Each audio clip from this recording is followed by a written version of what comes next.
Hello everybody, this is Dintika Mahendra. Welcome back to my channel. আজকে যেই পোয়েমটা আমি তোমাদেরকে এক্সপ্লেন করব সম্পূর্ণ বাংলা ভাষায় লাইন বাই লাইন, সেটা হচ্ছে কে রামানুজনের লেখা poem a river. A river এই পোয়েমের পাবলিকেশন ইয়ার হচ্ছে 1966। এটা নেওয়া হয়েছে ফ্রম দ্য স্ট্রাইডার্স। কে রামানুজনের ফুল নেম হচ্ছে আট্টিপেটি কৃষ্ণস্বামী রামানুজন। তিনি জন্মগ্রহণ করেছিলেন মাইসোরে। কে রামানুজনের আরও কিছু ওয়ার্ক হচ্ছে relations, second sight, selected poems. K রামানুজনের লাইফ স্প্যান হচ্ছে 1929 to 1993। আর river is one of the Ramanujan's finest poems appeared in the Striders in 1966. It is a poem on the Vaigai which flows through Madurai, a city that has been the seat of Tamil culture. The poem is an evocation of a river. The poet refers to the river as a helping as well as a destructive force. So এবার আমরা সরাসরি চলে যাব কবিতাতে এবং line by line ব্যাখ্যা করব, প্রত্যেকটার মানে জানব। Okay, so let's begin.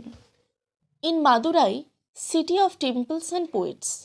Madurai শহরটা যেটা কিনা মন্দির এবং কবিদের শহর।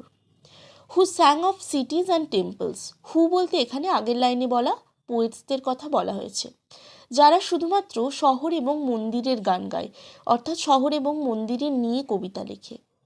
বর্তমান জেনারেশনের কবিরা তাদের কাব্যে শুধুমাত্র শহর মন্দিরের জৌলুসের কথা, চাকচিক্যের কথা, সৌন্দর্যের কথা এইগুলোই কিন্তু তুলে ধরে। তারা বন্যা নিয়ে কবিতা লেখে, কিন্তু বন্যায় ক্ষতিগ্রস্ত মানুষের কথা, বন্যার যে ভয়াবহতা, এইসব কিন্তু তাদের কবিতায় দেখতে পাওয়া যায় না। Next, every summer a river dries to a trickle in sand. প্রত্যেক গ্রীষ্মকালে আর রিভার বলতে এখানে ভাইগাই নদীর কথা বলা হয়েছে, যেটা মাদুরাই শহরের ওপর দিয়ে প্রবাহিত হয়েছে। এই ভাইগাই নদীর জল প্রত্যেক গ্রীষ্মকালে একদম শুকিয়ে যায় বালিতে, অর্থাৎ নদীর জল প্রতি বছর গ্রীষ্মকালে শুকিয়ে যায়। ট্রিকল মানে তলানি, নদীর জল একদম তলানিতে এসে থাকে। Bearing the sand ribs, straw and woman's hair clogging the water gates. Bearing মানে হচ্ছে নগ্ন, স্যান্ড রিবস মানে বালির পাঁজর, অর্থাৎ ঠিক যেন বালির পাঁজর উন্মুক্ত করে দেয়। Straw and women's hair clogging the water gates, অর্থাৎ ওয়াটার গেটে মহিলাদের চুল এবং খড় এসে জমা হয়। স্ট্র মানে খড় এসে জমা হয়, অর্থাৎ ক্লগিং মানে কি, লকিং মানে বাংলাটা জমা হওয়া। মহিলাদের চুল এবং খড় জলের গতিকে বাধা দেয়, জলের গতিকে বাধাপ্রাপ্ত করে। At the rusty burrs under the bridges with patches of repair all over them. মানে পুরনো যে সমস্ত রডগুলো রয়েছে ব্রিজের নিচে, যে সমস্ত সারানোর যে দাগগুলো, রিপেয়ারিংয়ের যে দাগগুলো, মার্কসগুলো, সেগুলোও কিন্তু দেখা যাচ্ছে, সেগুলোও কিন্তু রয়েছে। The wet stones glistening like sleepy crocodiles and dry ones 7 water buffaloes. যেগুলো বলছে ভেজা পাথর, সেগুলো চকচক করছে কীরকম, ঘুমন্ত কুমিরের মতো। এই লাইনটাতে যে wet stones glistening like sleepy crocodiles, এখানে ভেজা পাথরের চকচক করার সাথে ঘুমন্ত কুমিরের তুলনা করা হয়েছে, এবং এখানে একটি রেটরিক ইউজ করা হয়েছে, সেটা হচ্ছে সিমিলি। দ্য ড্রাই ওয়ান্স মানে কি, ড্রাই স্টোন, যেগুলো শুকনো পাথর, সেগুলোকে কীরকম মনে হচ্ছিল, 7 ওয়াটার বাফেলোজ, লোম ছাড়া মহিষের মতো, এবং যেগুলো কি করছিল, লঞ্চিং ইন দ্য সান, যেগুলো কিনা মনে হচ্ছে যেন সূর্যের আলোতে রিল্যাক্স করছে একটা বেশ লেজি ওয়েতে। The poets only sang of the floods, এবং কবিরা অর্থাৎ poets of the newer generation or younger generation, তারা শুধুমাত্র বন্যা নিয়ে গান লেখে, বন্যা নিয়ে কবিতা লেখে।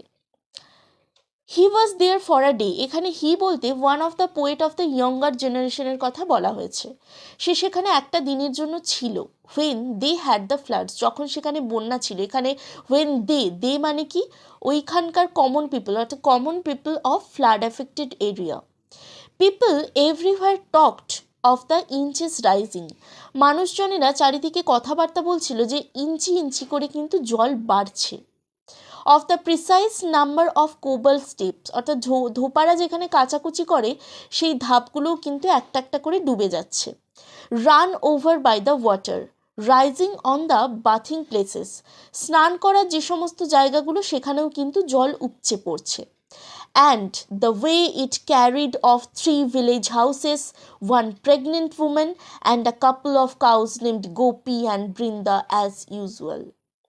বলছে ইট মানে এখানে ফ্লাড, বন্যা কি ধুয়ে নিয়ে যাচ্ছে, ক্যারিড অফ মানে ওয়াস্ট অ্যাওয়ে, কি 3টে গ্রামের বাড়ি, একজন গর্ভবতী মহিলা, একজোড়া গরু যাদের নাম গোপী এবং Brinda.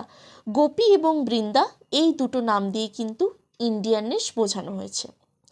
Next stanza, the new poets still quoted the old poets, অর্থাৎ নতুন জেনারেশনের যে সমস্ত কবিরা রয়েছেন তারা কিন্তু পুরনো জেনারেশনের কবিদেরকে অনুসরণ করেন। কিভাবে অনুসরণ করেন?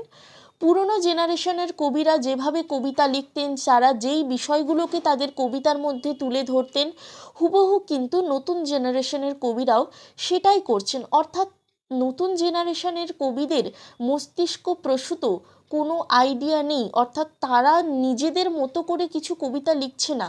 পুরনো কবিরা যেই পথ অবলম্বন করতেন, নতুন জেনারেশনের কবিরাও কিন্তু শুধুমাত্র তাদেরকে নকল করছেন, তাদেরকেই ফলো করছেন।